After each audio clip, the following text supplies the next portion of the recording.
형제 자매 여러분, 우리는 종종 이런 생각을 합니다. 내가 지금 제대로 가고 있는 걸까? 하나님께서 정말 나와 함께하고 계실까? 이 질문은 신앙생활을 오래 한 사람에게도 이제 막 시작한 사람에게도 똑같이 찾아옵니다. 그리고 우리는 그 질문 앞에서 불안해합니다. 하지만 오늘 여러분께 말씀드리고 싶은 것은 이것입니다. 불안하다는 것 자체가 당신이 길을 잃었다는 증거는 아니라는 것입니다. 하나님의 뜻 안에 있다는 것은 편안함을 보장하지 않습니다.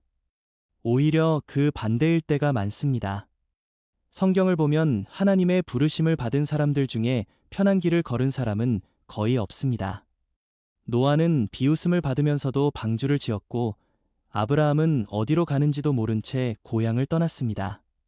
모세는 광야에서 40년을 보냈고, 다윗은 기름 부음을 받고도 오랫동안 동굴에 숨어 지냈습니다. 그들이 길을 잃은 것이 아니었습니다. 그들은 부름받은 것이었습니다. 그렇다면 우리는 어떻게 알 수 있을까요?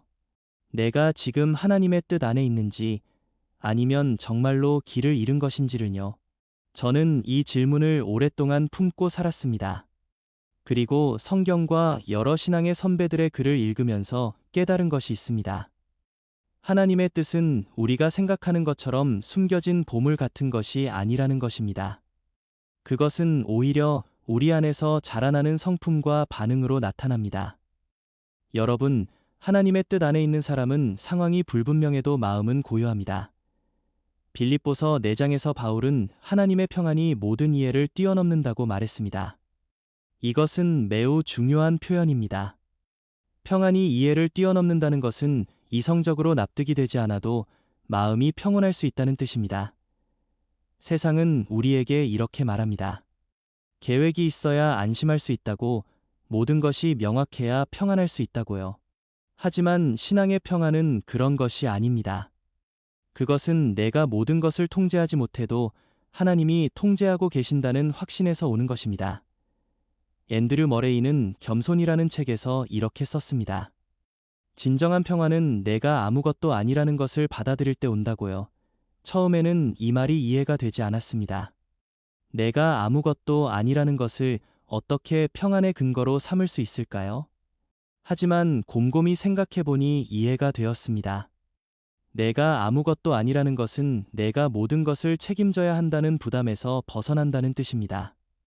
내 능력으로 모든 것을 해결할 수 없다는 것을 인정하면 하나님께 맡길 수 있게 됩니다.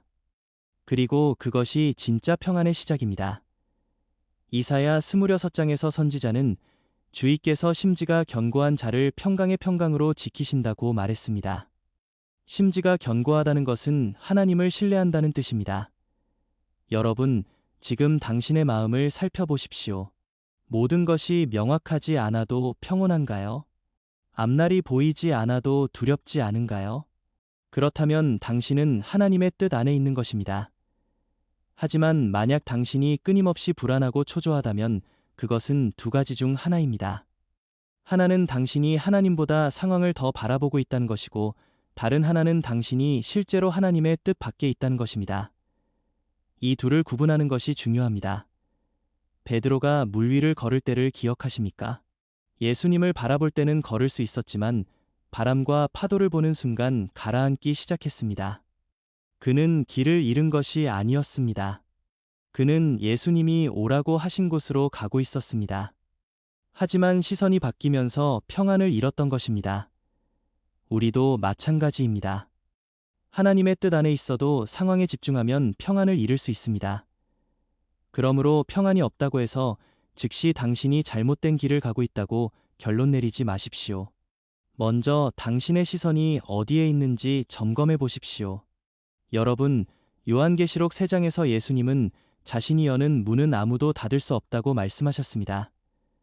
하나님의 뜻 안에 있는 사람에게는 억지로 밀어붙이지 않아도 길이 열립니다. 물론 이것이 아무 노력도 하지 말라는 뜻은 아닙니다. 하지만 진짜 부르심이라면 내 힘만으로는 설명할 수 없는 일들이 일어납니다. 예를 들어 당신이 필요로 하던 사람을 우연히 만나게 되거나 예상하지 못한 곳에서 도움이 오거나 막혔던 일이 갑자기 풀리는 경험 말입니다. 이것을 세상은 운이라고 부르지만 신앙인은 섭리라고 부릅니다. 앤드류 머레이는 성령의 사역이라는 책에서 이렇게 말했습니다. 하나님의 역사는 우리가 기대하지 않은 방식으로 온다고요. 우리는 앞문이 열리기를 기다리는데 하나님은 뒷문을 여십니다. 우리는 큰 기회를 바라는데 하나님은 작은 만남을 주십니다. 저는 이것을 깊이 생각해 봤습니다. 왜 하나님은 우리가 예상한 대로 일하지 않으실까요? 아마도 그것은 우리가 하나님을 의지하도록 하기 위함일 것입니다. 만약 모든 것이 우리 계획대로 된다면 우리는 하나님이 필요 없다고 느낄지도 모릅니다. 하지만 예상 밖의 일이 풀릴 때 우리는 이것이 하나님의 손길임을 인정하게 됩니다. 요셉의 삶이 그렇습니다. 그는 형들에게 팔려 노예가 되었고 억울하게 감옥에 갇혔습니다. 그 누구도 이것이 하나님의 계획이라고 생각하지 못했을 것입니다. 하지만 결국 그 모든 과정이 그를 애굽의 총리로 만들었고 수많은 생명을 구하는 통로가 되었습니다. 여러분, 당신의 삶을 돌아보십시오. 억지로 만들어낸 것이 아니라 자연스럽게 주어진 기회들이 있습니까? 노력했지만 실패했던 것보다 노력하지 않았는데 이루어진 것들이 더 크게 느껴지지 않습니까? 그렇다면 그것은 하나님이 당신의 길을 열어주고 계시다는 증거입니다. 하지만 여기서 조심해야 할 것이 있습니다.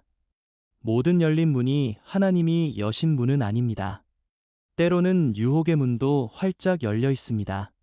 그러므로 그 문이 열렸다는 것만으로 무조건 들어가서는 안 됩니다. 그 문이 하나님의 성품과 말씀에 부합하는지 당신의 부르심과 일치하는지 분별해야 합니다. 형제 자매 여러분, 로마서 12장에서 바울은 마음이 새롭게 되어야 하나님의 뜻을 분별할 수 있다고 말했습니다. 이것은 매우 중요한 진리입니다. 하나님의 뜻은 외부 환경이 아니라 내면의 변화로 확인됩니다. 당신이 작년보다 더 참을성 있습니까? 더 잘 용서하게 되었습니까? 예전에는 화가 났던 일에 이제는 평온을 유지할 수 있습니까? 이것이 하나님의 뜻 안에 있다는 가장 확실한 증거입니다. 왜냐하면 하나님의 목적은 단순히 당신을 어딘가로 이끄는 것이 아니라 당신을 그리스도의 형상으로 만드는 것이기 때문입니다. 앤드류 머레이는 내주하시는 그리스도라는 책에서 이렇게 말했습니다. 그리스도가 우리 안에 사시면 우리의 생각과 감정과 의지가 점점 그리스도를 닮아간다고요. 이것은 단순한 이론이 아닙니다. 실제로 일어나는 일입니다. 당신이 말씀을 읽고 기도하며 하나님과 시간을 보낼 때 당신은 자신도 모르게 변화합니다. 예전에는 견딜 수 없던 사람을 이해하게 되고, 예전에는 포기했을 상황에서 인내하게 되고, 예전에는 자랑하고 싶던 것을 조용히 감추게 됩니다. 이런 변화는 억지로 만들어지지 않습니다. 그것은 성령의 열매입니다. 갈라디아서 5장에서 바울이 말한 성령의 열매, 사랑과 희락과 화평과 오래 참음과 자비와 양선과 충성과 온유와 절제를 기억하십니까? 이것들은 노력으로 만들어지는 것이 아니라 하나님과 동행할 때 자연스럽게 맺히는 것입니다. 만약 당신의 삶에서 이런 열매가 조금씩 보이기 시작했다면 당신은 올바른 길을 가고 있는 것입니다. 하지만 이 열매는 하루아침에 맺히지 않습니다. 사과나무가 심어지고 몇 년이 지나야 열매를 맺듯이 영적인 열매도 시간이 필요합니다. 앤드류 머레이는 그리스도의 학교라는 책에서 성품의 변화는 점진적이라고 했습니다. 어느 날 갑자기 완전히 바뀌는 것이 아니라 조금씩 변해 간다는 것입니다. 그래서 우리는 종종 자신의 변화를 눈치채지 못합니다. 하지만 몇 년 전에 자신을 돌아보면 분명히 달라진 것을 알 수 있습니다. 그것이 하나님께서 일하시는 방식입니다. 조용하지만 확실하게, 천천히 하지만 지속적으로 우리를 빚어가십니다. 여러분, 마태복음 5장에서 예수님은 빛을 비추라고 하셨습니다. 하나님의 뜻 안에 있는 사람은 자신도 모르게 다른 사람에게 영향을 줍니다. 그것은 말로 하는 전도가 아니라 삶으로 보여주는 간증입니다. 당신 주변 사람들이 당신을 통해 하나님을 생각하게 됩니까? 당신의 평안을 보고 궁금해합니까? 당신의 인내를 보고 감동받습니까? 앤드류 머레이는 믿음으로 사는 삶이라는 책에서 진짜 신앙은 전시하는 것이 아니라 흘러나오는 것이라고 했습니다. 억지로 보여주려고 하지 않아도 그리스도가 당신 안에 계시면 사람들이 알게 된다는 것입니다. 요한복음 7장에서 예수님은 믿는 자의 배에서 생수의 강이 흘러나올 것이라고 말씀하셨습니다. 이것은 의도적으로 흘려보내는 것이 아니라 자연스럽게 넘쳐 흐르는 것을 말합니다. 형제 자매 여러분, 당신이 특별히 노력하지 않아도 사람들이 당신에게서 무언가 다른 것을 느낀다면 그것은 하나님이 당신을 통해 일하고 계신다는 증거입니다. 물론 모든 사람이 좋아할 필요는 없습니다. 빛이 강할수록 그림자도 진하게 보입니다. 어떤 사람들은 당신의 삶을 보고 불편해할 수도 있습니다. 하지만 그것조차도 영향력입니다. 당신이 있음으로 인해 사람들이 자신의 삶을 돌아보게 된다면 그것만으로도 의미가 있습니다. 사도행전을 보면 초대교회 성도들은 특별한 전도 프로그램이 없었습니다. 하지만 그들의 삶 자체가 전도였습니다. 그들이 서로 사랑하고 나누고 기쁘게 예배하는 것을 본 사람들이 날마다 구원받는 사람들이 더해졌습니다. 이것이 진정한 영향력입니다. 말이 아니라 삶으로, 설교가 아니라 실천으로 하나님을 증거하는 것입니다. 여러분, 빌립보서 4장에서 바울은 하나님이 우리의 필요한 것을 채우신다고 말했습니다. 하지만 이것은 풍요를 약속하는 것이 아닙니다. 이것은 충분함을 약속하는 것입니다. 하나님의 뜻 안에 있는 사람은 항상 넉넉하지는 않아도 필요한 순간에 필요한 것을 공급받습니다. 엘리야가 그러했습니다. 하나님이 보내신 곳에서 까마귀가 먹을 것을 가져왔고 물이 마르자 사렙다 과부를 만나게 하셨습니다. 광야의 이스라엘 백성도 그러했습니다. 만나는 매일 필요한 만큼만 내렸지만 40년 동안 한 번도 굶지 않았습니다. 앤드류 머레이는 기도의 사역이라는 책에서 이렇게 말했습니다. 하나님의 공급은 우리의 필요를 아시는 분이 주시는 것이기에 항상 정확하다고요. 저는 이것을 생각하면서 깨달은 것이 있습니다. 우리는 종종 넉넉함과 충분함을 혼동합니다. 넉넉함은 여유가 있는 것이고 충분함은 딱 맞는 것입니다. 하나님은 넉넉함을 항상 주시지는 않지만 충분함은 언제나 주십니다. 그리고 충분함이 오히려 우리에게 더 좋을 때가 많습니다. 왜냐하면 넉넉하면 우리는 하나님을 잊기 쉽지만 충분할 때는 매일 하나님을 의지하게 되기 때문입니다. 잠언 30장에서 아굴은 이렇게 기도했습니다. 가난하게도 부하게도 하지 마시고 필요한 양식만 주시옵소서. 가난하면 도둑질할까 염려되고 부하면 하나님을 잊어버릴까 염려된다고요. 이것이 지혜로운 태도입니다. 우리가 구해야 할 것은 풍요가 아니라 충분함입니다. 그리고 하나님의 뜻 안에 있으면 그 충분함은 항상 제공됩니다. 여러분, 당신의 삶을 돌아보십시오. 항상 풍족하지는 않았지만 필요한 순간에 필요한 것이 채워진 경험이 있습니까? 예상하지 못한 곳에서 도움이 왔습니까? 걱정했던 일이 신기하게 해결되었습니까? 그렇다면 당신은 하나님의 공급을 경험하고 있는 것입니다. 그리고 그것은 당신이 올바른 자리에 있다는 증거입니다. 하나님은 자신의 일을 하는 사람에게 필요한 것을 공급하십니다. 이것은 약속입니다. 형제 자매 여러분, 예레미야 20장에서 선지자는 하나님의 말씀이 불처럼 타올라 참을 수 없다고 고백했습니다. 하나님의 뜻 안에 있는 사람은 그만두고 싶어도 그만둘 수 없습니다. 그것이 힘들어도 외로워도 이해받지 못해도 계속하게 됩니다. 왜냐하면 그 부르심이 선택이 아니라 정체성이 되었기 때문입니다. 앤드류 머레이는 하나님과의 교제라는 책에서 이렇게 말했습니다. 진짜 부르심은 의무감이 아니라 사랑에서 나온다고요. 억지로 하는 것이 아니라 하지 않을 수 없어서 하게 된다는 것입니다. 사도행전을 보면 제자들이 핍박받아도 복음을 전하는 것을 멈추지 않았습니다. 그들은 우리는 보고 들은 것을 말하지 않을 수 없다고 고백했습니다. 이것이 진짜 부르심의 특징입니다. 그것은 선택사항이 아닙니다. 당신이 그만두려고 해도 마음이 편하지 않고 다른 것으로 대체하려 해도 채워지지 않습니다. 왜냐하면 하나님이 당신 안에 심어놓은 목적은 지울 수 없기 때문입니다. 여러분, 당신이 지금 하고 있는 일이 힘들어도 그만둘 수 없다면 그것은 약함이 아니라 확신입니다. 당신은 부름받은 사람입니다. 그렇다면 이 모든 것을 종합해서 생각해 봅시다. 당신이 하나님의 뜻 안에 있는지 어떻게 알 수 있을까요? 감정으로는 알 수 없습니다. 감정은 매일 바뀌기 때문입니다. 환경으로도 알 수 없습니다. 환경은 좋을 때도 있고 나쁠 때도 있기 때문입니다. 그렇다면 무엇으로 알 수 있을까요? 바로 당신의 반응입니다. 어려운 일 앞에서 당신이 어떻게 반응하는가? 혼자 있을 때 당신의 마음이 어디로 향하는가? 선택의 순간에 당신이 무엇을 우선으로 두는가? 이런 것들이 당신이 어디에 있는지 보여줍니다. 앤드류 머레이는 온전한 그리스도인이라는 책에서 이렇게 말했습니다. 신앙은 결정의 순간이 아니라 일상의 선택에서 드러난다고요. 당신이 아무도 보지 않을 때 어떻게 사는가? 이득이 없어도 옳은 것을 선택하는가? 이것이 진짜 당신의 모습입니다. 여러분, 하나님의 뜻은 신비한 것이 아닙니다.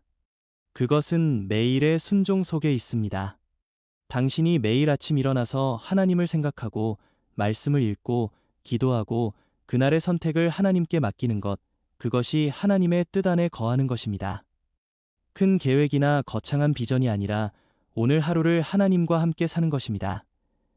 많은 사람들이 하나님의 뜻을 찾기 위해 특별한 계시를 기다립니다.